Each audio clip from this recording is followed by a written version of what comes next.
Bien, el tipo de acidosis del que hablaremos hoy para el caso clínico es acidosis metabólica por intoxicación con metanol.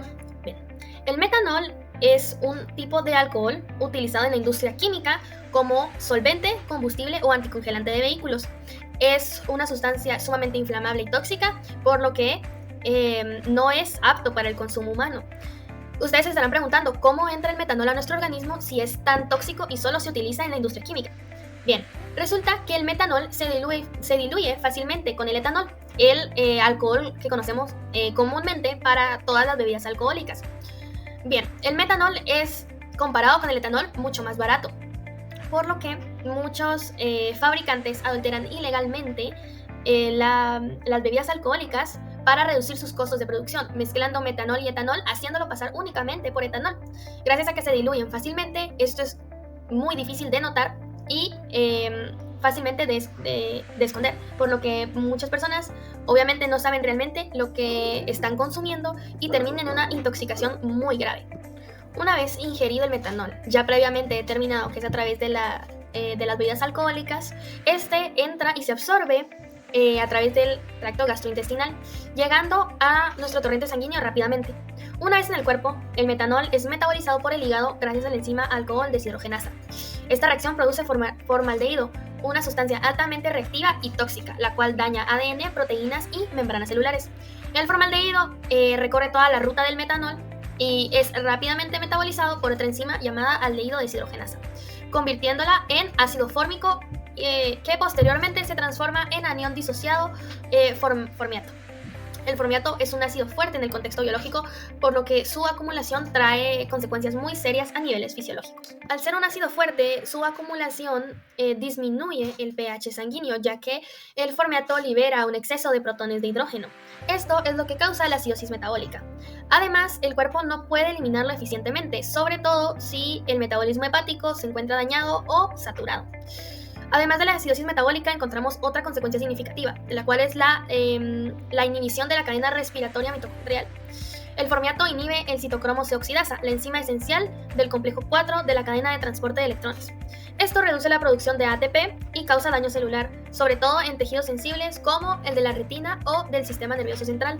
Es por ello que también, debido a la acidosis metabólica, causada por metanol, podemos tener consecuencias más graves, no solo a nivel pulmonar o renal, sino también a nivel nervioso, llegando a provocar incluso convulsiones en casos muy graves. Los datos de nuestro paciente son que es de sexo masculino, que tiene una edad de 36 años, un peso de 172 libras, una altura de 1.83 metros y entre sus antecedentes personales tenemos que era un alcohólico crónico.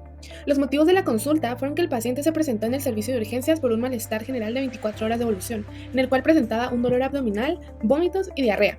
Él se negaba a tener cualquier otro síntoma, entre fiebre u otros. La evolución de su caso en urgencias fue que 4 horas tras su ingreso, él desarrolló un dolor torácico muy fuerte, sudoración, debilidad generalizada y disminución del nivel de conciencia, por lo que se motivó a su ingreso a la unidad de cuidados intensivos. Al ingresar al paciente dentro del hospital, se procedieron a tomar los parámetros de exploración inicial. Los datos que se obtuvieron a la hora del ingreso era que la apariencia general del paciente era que se veía muy delgado, desnutrido y con signos claros de depresión de volumen. Al tomar sus signos vitales, se obtuvo que la presión arterial era de 80/40, teniendo hipotensión grave, una temperatura de 36.5 grados centígrados, una frecuencia cardíaca de 120 latidos por minuto, representando que tenía taquicardia, y una frecuencia respiratoria de 18 revoluciones por minuto, siendo esta normal. Luego de obtener estos datos a la hora de su ingreso, se procedió a solicitar 2 estudios, una gasometría venosa y un análisis de sangre. Luego de obtener los resultados de la gasometría venosa, determinamos lo siguiente.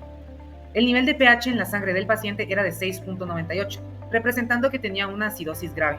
Su presión parcial de dióxido de carbono en sangre era de 28 milímetros de mercurio, representando que tenía una hipocapnia moderada. Y sus niveles de bicarbonato en sangre eran de 5 miliequivalencias por litro, esto siendo marcadamente disminuido su nivel de bicarbonato en sangre. Al mismo tiempo, se nos hicieron llegar los resultados de los análisis sanguíneos del paciente, y estos arrojaron los siguientes datos. Su nivel de sodio era de 135 miliequivalencias por litro, niveles de potasio de 5.7 miliequivalencias por litro, niveles de cloro de 102 miliequivalencias por litro, su nivel de glucosa era de 147 miligramos por decilitro, sus niveles de urea de 28 miligramos por decilitro, su porcentaje de hematocrito era del 54%, sus proteínas totales eran de 8.8 gramos por decilitro, Sus niveles de creatinina eran de 1 miligramo por decilitro y sus niveles de lactato eran de 6.2 milimoles por litro. Al mismo tiempo, nos llegaron los resultados de osmolaridad plasmática medida con un total de 356 miliosmol por kilogramo. Sus niveles de etanol en sangre arrojaron ser negativos y su glucosaria y cuerpos cetónicos en orina de igual manera dieron resultados negativos. Luego de realizar el análisis respectivo de los estudios del paciente, procedimos a realizar análisis respectivos y un diagnóstico inicial del posible trastorno que el paciente poseía. Partiendo de esto, dedujimos de que, a base de que el pH ácido y la marcada disminución del bicarbonato en el paciente indicaban que éste tenía una acidosis metabólica severa. Finalmente, al relacionar nuestro diagnóstico inicial con la reducción de bicarbonato y el aumento del anión GAP, dándonos que la reducción de bicarbonato era de 20 y el aumento del anión GAP era de 18, esta parcialidad representaba que había una acidosis metabólica por ácido exógeno, sin otro trastorno metabólico añadido. Luego del análisis de los estudios y del diagnóstico realizado, pudimos determinar cuáles eran las relaciones de los síntomas del paciente con el trastorno ácido-base detectado en el mismo. Dentro de ellos estaban sus síntomas neurológicos presentando su disminución del nivel de conciencia, los cardiovasculares presentando su taquicardia, la hipotensión y las alteraciones en el ESG, las ondas T picudas y las alteraciones del ST. Y finalmente los síntomas gastrointestinales, presentando su dolor abdominal, vómitos y diarrea. Ya en cuanto a las medidas etiológicas, se llega a utilizar etanol intravenoso, ya que este llega a actuar como un inhibidor de la enzima de alcohol deshidrogenasa, que es la responsable de convertir el metanol en sus metabolitos tóxicos, que son formaldehído y ácido fórmico, que se busca poder mantener una concentración plásmica de etanol de entre 100 a 150 miligramos por decilitro. En casos graves está indicada la hemodiálisis de alto flujo para poder eliminar rápidamente el metanol y sus metabolitos, especialmente si el pH llega a ser menor de 7.15, la brecha aniónica llega a superar los 24. Existen síntomas neurológicos o la concentración de metanol que es mayor a 35 miligramos por decilitro.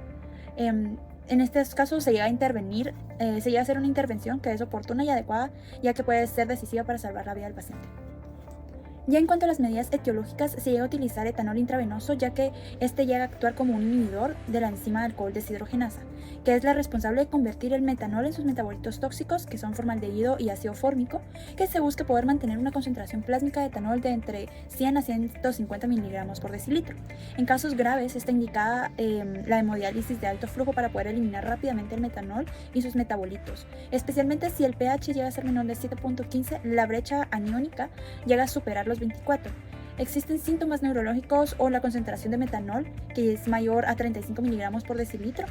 En estos casos se llega a intervenir, se llega a hacer una intervención que es oportuna y adecuada, ya que puede ser decisiva para salvar la vida del paciente. De acuerdo con el tratamiento asignado para nuestro paciente, hemos establecido 4 objetivos claves, los cuales son detener la formación de metabolitos tóxicos como lo son el formaldehído y el ácido fórmico. Luego tenemos corregir el estado ácido-base y la deshidratación. Luego tenemos eliminar el metanol del organismo. Y como último objetivo tenemos prevenir el daño neurológico y visual irreversible que puede provocar una intoxicación.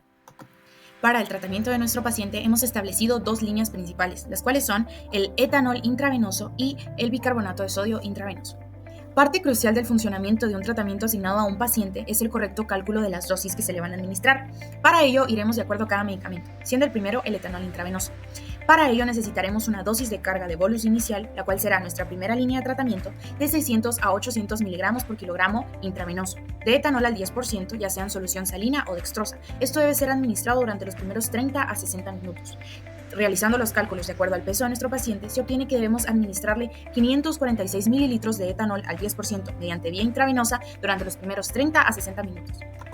Luego de esto necesitaremos una dosis de mantenimiento, la cual para pacientes con alcoholismo crónico es de 15 miligramos por kilogramo por hora.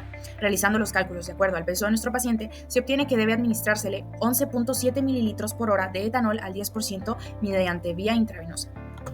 Para el siguiente medicamento, el cual es una solución intravenosa de bicarbonato de sodio, se establece que debemos administrar 1 miliequivalente por cada kilogramo que pese nuestro paciente. Ya que nuestro paciente pesa 78 kilogramos, se establece que debe administrársele 78 miliequivalentes a nuestro paciente. Otra parte vital del funcionamiento de un tratamiento que eventualmente lleva a la curación de un paciente es el monitoreo de este. Para ello establecimos 4 puntos específicos, los cuales son controlar. Debemos controlar los niveles séricos de etanol cada 1 a 2 horas hasta la estabilización. La siguiente es mantener. Debemos mantener las infusiones hasta que el nivel sérico de metanol sea menor a 20 miligramos por decilitro. Luego tenemos que debemos monitorear el anión GAP, osmolaridad, pH y la función renal. Y por último tenemos debe considerarse la hemodiálisis si hay insuficiencia renal, acidosis refractaria, niveles tóxicos confirmados o deterioro neurológico severo. En este caso hablamos de la solución intravenosa y la osmolaridad plasmática. Para el mantenimiento se suele utilizar una solución salina del 0.9% que contiene 154 miliequivalentes por litro de sodio y 154 miliequivalentes de cloro, con una osmolaridad aproximadamente de 308 por litro. Ahora bien, para calcular osmolaridad plasmática usamos la siguiente fórmula: osmolaridad 2 veces el sodio más glucosa dividido entre 18 más urea dividido entre 2.8. Con los datos del paciente de sodio 135, glucosa 147 y urea 28. Hicimos el cálculo con la osmolaridad que era 2 por 135 más 147 dividido 18 dividido más 28 dividido 2.8, lo que nos da aproximadamente 288.17 osmolaridad partido sobre kilo. Pero al comparar con la osmolaridad real, que era de 356, notamos una diferencia importante. Esto sugiere la presencia de sustancias osmóticamente activas no medidas, como por ejemplo el metanol. Un poco sobre las conclusiones y recomendaciones para este caso clínico por acidosis metabólica causada por metanol. En este caso clínico vimos una intoxicación por metanol que pudo generar una acidosis metabólica grave por anión GAP elevado, que si no se trataba a tiempo pudo llevar a la muerte del paciente o a consecuencias irreversibles como un daño neurológico y visual. El paciente presentaba signos clínicos y parámetros bioquímicos compatibles con este tipo de acidosis, como un pH muy bajo, bicarbonato disminuido y un GAP osmolar elevado. También observaciones. Primero, siempre es necesario actuar ante cualquier sospecha de intoxicación por metanol. El diagnóstico debe incluir siempre el cálculo del anión GAP y el GAP osmolar, ya que estos orientan hacia una causa posible del trastorno. Lo segundo siempre es que el tratamiento por acidosis metabólica causada por metanol debe enfocarse en tres cosas. La primera es detener la formación de metabolitos tóxicos usando etanol o formetisol. Lo segundo es corregir el pH y los electrolitos con bicarbonato. Y lo tercero es eliminar el metanol a través de hemodiálisis. Yendo con las recomendaciones,